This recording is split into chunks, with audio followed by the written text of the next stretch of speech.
Last Christmas, I sat at family's dining table, the scent of dry roast beef mingling with the faint strains of Bing Crosby. My father, Edward, tapped his spoon against a crystal glass, silencing the room. He pulled a precisely folded paper from his blazer and slid it across the polished oak. It stopped an inch from my plate. "You are a drain on this family, Clara," he stated, his voice as steady as a metronome. "You contribute nothing. We are tired of subsidizing your refusal to enter the real world. You have until January 1st to vacate the basement. If you are not gone by the new year, the police will escort you off the premises." My mother, Joanne, dabbed her lips with a linen napkin, offering a manufactured sigh. "It's for your own good, sweetie. You need a push." Across the table, my older sister, Paige, took a slow sip of champagne, her husband, Derek, leaning back with a faint smirk. I looked down at the paper. It was a formal 6-day notice to quit, printed in faded Times New Roman from Paige's perpetually low-on-toner printer. I didn't scream. I didn't cry or beg, the way they had conditioned me to do since childhood. I folded the paper, slipped it into my cardigan pocket, and met my father's gaze. "Message received," I told him. They thought they were throwing out a broken, aimless burden who spent her days staring at some screen in the dark. They didn't know my bags were already packed. And they certainly didn't know my net worth sat at $18 million. Before I tell you what happened when the clock ran out on their little ultimatum, let me take you downstairs to the basement, where this all started. For 3 years, I paid my parents $800 a month to live on a concrete fortress with a space heater that smelled like burning dust. I'm a software engineer, the founder of a business-to-business logistics platform. But because I work the night shift, communicating with my remote team in Europe and Asia from 10 p.m. until 6 a.m., my family assumed I slept until noon because I was lazy. Edward called it my little computer hobby. Joanne made me do Paige's laundry to earn my keep. Even though Paige lived in a 5-bedroom house 3 miles away, Paige was the golden child. She received a $60,000 wedding and a generous down payment for her house, while I was charged market rate to shiver through Kansas winters underground. Every month on the 1st, I handed my father a paper check for my rent. And every month I wrote the exact same words in the memo line. Commercial sublease, void of equity. Edward used to laugh at it, calling me pretentious, taking my money without ever reading the fine print of the residential lease he'd made me draft to teach me a lesson about the real world. I let him laugh. I let them all think I was failing. I needed the quiet. And I needed the address to register my corporate entities while I bootstrapped my company to a multi-million-dollar valuation. I endured the snide comments over Sunday dinners and the constant reminders that I was the disappointment of the Taylor bloodline. I did it because I knew their financial reality was a house of cards waiting for a strong wind. And that wind arrived right before the holidays, setting off a chain of events that ended with my father trying to destroy my life to save my sister. My daily reality began at the top of 12 wooden stairs. They lacked carpeting, and every step groaned underfoot, announcing my presence to the entire house. At the bottom lay 400 square feet of poured concrete, exposed fiberglass insulation, and a single frosted window near the ceiling that let in a sliver of pale Kansas sunlight. This was my domain. The air down here smelled faintly of damp cardboard and old iron pipes. I moved into the basement 3 years ago, a timing memorable because it coincided exactly with Paige's wedding week. My parents spent $60,000 on a single Saturday evening. They rented a botanical garden, hired a 12-piece string orchestra, and imported out-of-season orchids. Paige wore a designer gown that cost more than a reliable used car. Edward and Joanne practically tripped over themselves to hand Paige and Derek a 20% down payment for a sprawling 5-bedroom colonial in a gated community across town. They called it an investment in their daughter's future. The very next morning, I asked Edward if he could co-sign a minor business loan for me to upgrade my computer equipment and secure server space.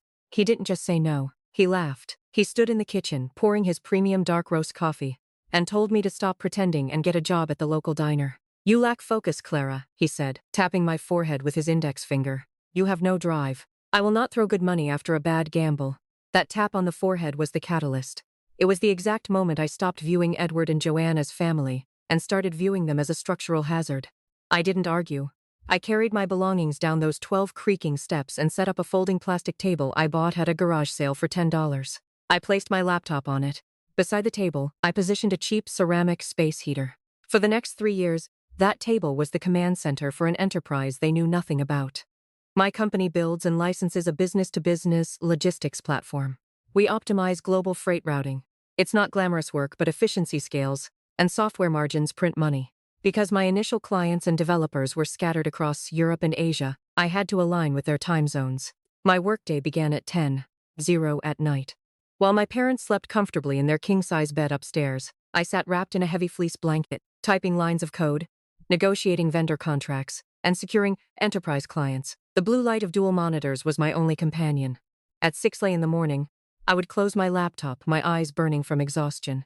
I would crawl into my hand-me-down twin bed, but rest was a luxury my mother rarely allowed me to enjoy. Usually around 8, just as I was falling into a deep sleep, the basement door would swing open. Joanne would stomp down the wooden stairs, her slippers slapping against the treads. She would drop a plastic laundry basket directly onto my chest, jolting me awake. "Wash your sister's linens," Clara Joanne would say, her hands planted on her hips. "Paige is hosting a dinner party tonight, and she's far too stressed to handle housework. You have nothing else to do today. Earn your keep." I would blink up at her, my vision blurry. I would nod, carry the heavy basket to the utility sink, and start the washing machine. I never complained. I scrubbed the wine stains out of Paige's expensive table runners, fully aware that my logistics platform had just cleared $2 million in processed transactions during the night shift. The disconnect between my financial reality and my physical reality was surreal, but it was necessary. Silence was my armor. Edward loved the power dynamic of having me trapped under his roof. He insisted on drafting a formal residential lease, believing it solidified his control. What he didn't realize was that I had used a commercial sublease template, legally classifying my basement space as a commercial entity within a residential property. This was crucial. It meant I wasn't a tenant in the traditional sense, but a business operating from a leased location.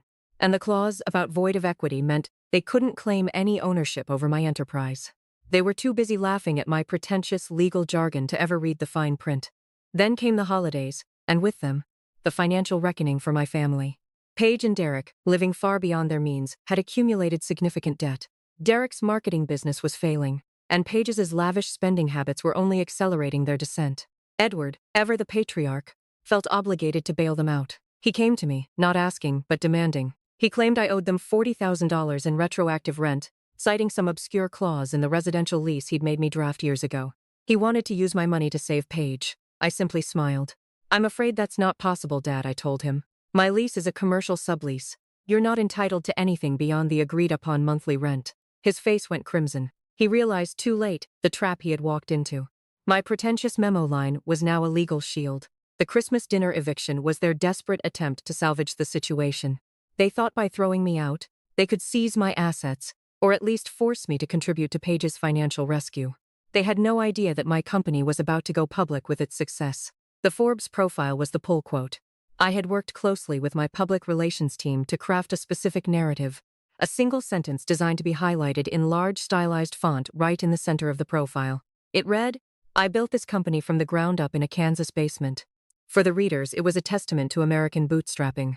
For my family, it was a guided missile. It confirmed every suspicion Derek harbored when he broke open my lockbox. It validated the corporate mail Joanne had stolen and read in secret, and it publicly mocked Edward's demand for $40,000 in retroactive rent.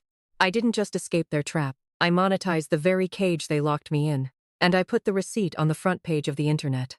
The reaction was instantaneous. Modern digital networks don't wait for polite business hours to react to a newly minted millionaire.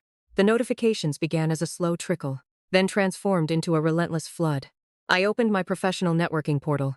The connection request counter jumped from 12 to 70. Then past 200. By 8 in the morning, it breached 400. My corporate phone, synced directly to my desktop, started buzzing against the mahogany wood. Messages poured in from people I hadn't spoken to in over a decade.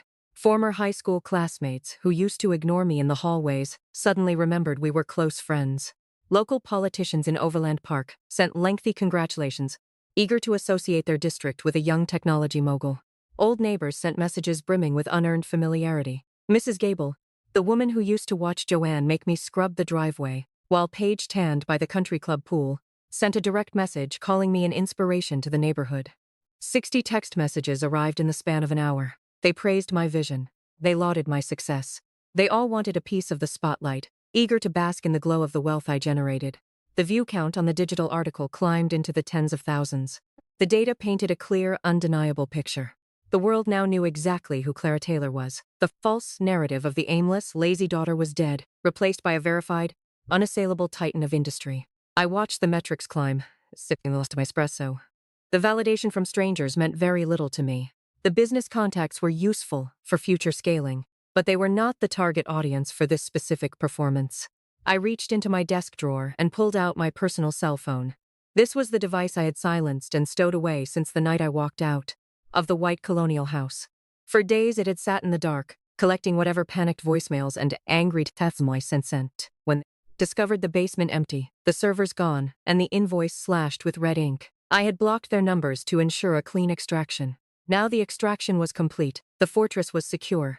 It was time to open the gates and let the invading army see the walls they were trying to breach. I unlocked the screen. I navigated to the settings menu. I found the blocked contacts list. Edward Taylor, Joanne Taylor, Paige Taylor, Derek. I tapped the screen 4 times, removing the restrictions. I placed the phone flat on the desk right next to the glowing monitor displaying my Forbes profile. I folded my hands and waited.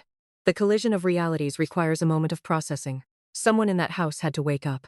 Someone had to brew their coffee, open their tablet, and check their social media feeds. Derek was the most likely candidate. He spent his mornings scrolling through business networks, searching for prospective clients to pitch his failing marketing services to.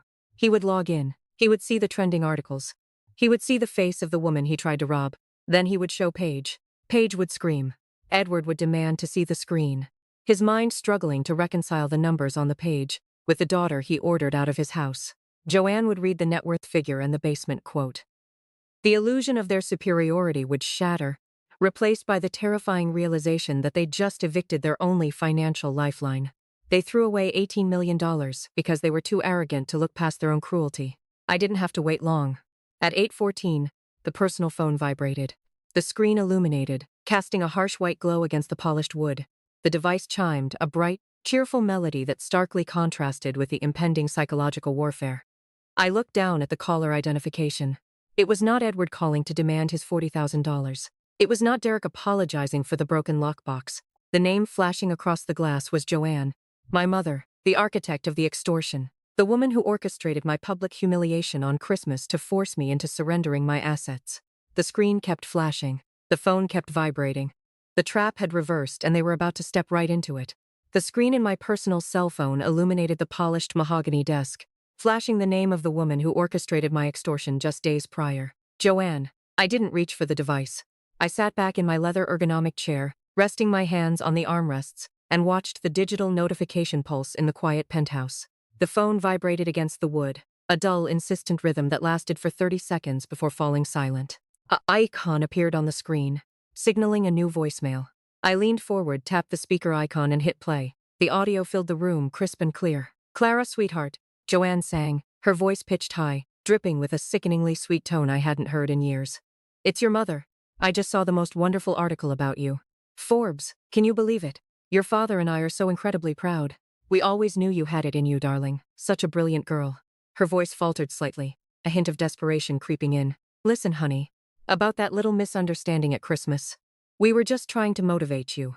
A little tough love, you know. We'd love for you to come home. We miss you terribly. And, well, your father and I were thinking, with your success, perhaps you could consider investing in the family. Paige and Derek are having a bit of a rough patch, and a small loan from you would really help them get back on their feet. We're family, after all, aren't we?"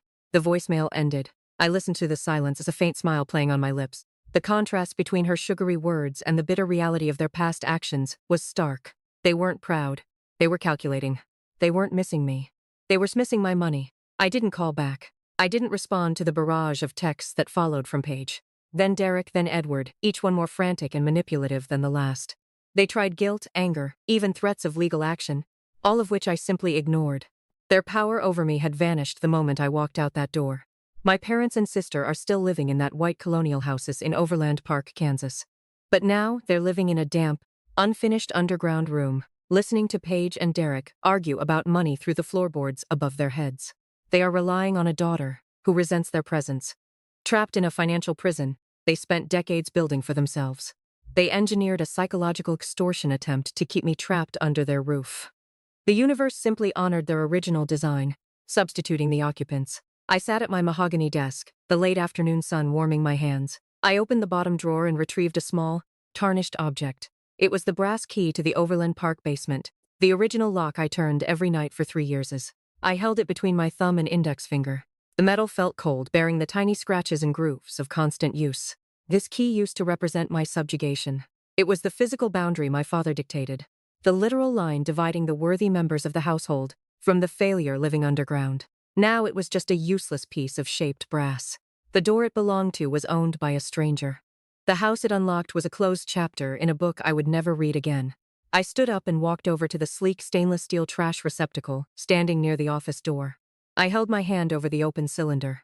I opened my fingers. The key fell, striking the metal bottom with a sharp, definitive ring. I turned my back on it and walked to the window, looking out over the sprawling grid of the city. If you are listening to this, and you recognize the tightening in your chest when your phone rings, I want you to hear me clearly. If you know the specific sickening dread of watching your savings drain to fix a mistake you didn't make, pay attention. I spent years trying to shrink myself to fit into a space my parents designed to keep me small. I believed that if I paid my rent on time, washed the dirty laundry they dropped on my chest, and stayed out of their way, I would eventually earn their respect. I thought silent compliance was the currency required to buy peace. I was wrong. Compliance does not buy peace. It buys a longer sentence. Toxic people do not view your generosity as a gift. They view it as a vulnerability. When you swallow your frustration to maintain the family image, you teach them that your boundaries are negotiable. When you write a check to cover their vanity, you teach them that your labor is their permanent safety net. They will never stop asking. They will never stop taking. And they will never apologize for the weight they force you to carry. I keep a strict set of rules now. I didn't write them on a physical index card. I burned them into my daily operating system. Rule 1. Setting a boundary is not an act of betrayal. It is a fundamental requirement for your own survival. If someone accuses you of destroying the family because you refuse to be extorted, the family was already destroyed. You are just refusing to be the casualty. Rule 2. Does not require collateral. A relationship built on financial obligation, guilt trips, and fabricated retroactive invoices is a hostage situation disguised as a bloodline. Rule 3. Do not negotiate with emotional terrorists. When they cry, when they scream, when they threaten to call the authorities, or file frivolous injunctions to steal your assets, do not meet them on the battlefield. You do not need to argue your worth to people committed to misunderstanding you. Rule 4. The ultimate revenge is not a shouting match. It is not a dramatic confrontation in a crowded kitchen. The ultimate revenge is securing your exit, building your fortress, and permanently removing their access to your energy. My parents expected me to scream. They expected me to beg for my basement back. They wanted the drama, because drama signifies attachment. They wanted me to fight them because fighting proved they still mattered. I didn't give them a single syllable. I severed the tie with the cold, sterile efficiency of illegal filing. I watched the system process their ruin from 35 stories up, sitting in the quiet luxury of a life I built with my own hands, my own code, and my own mind. My name is Clara Taylor. I am a founder, a chief executive officer, and the sole proprietor of my own future. My phone only rings when I want it to. My doors only open for the people I choose. The floor beneath my feet is solid hardwood, and nobody walks above my head. This is my story. Thank you for listening. I will see you in the next one.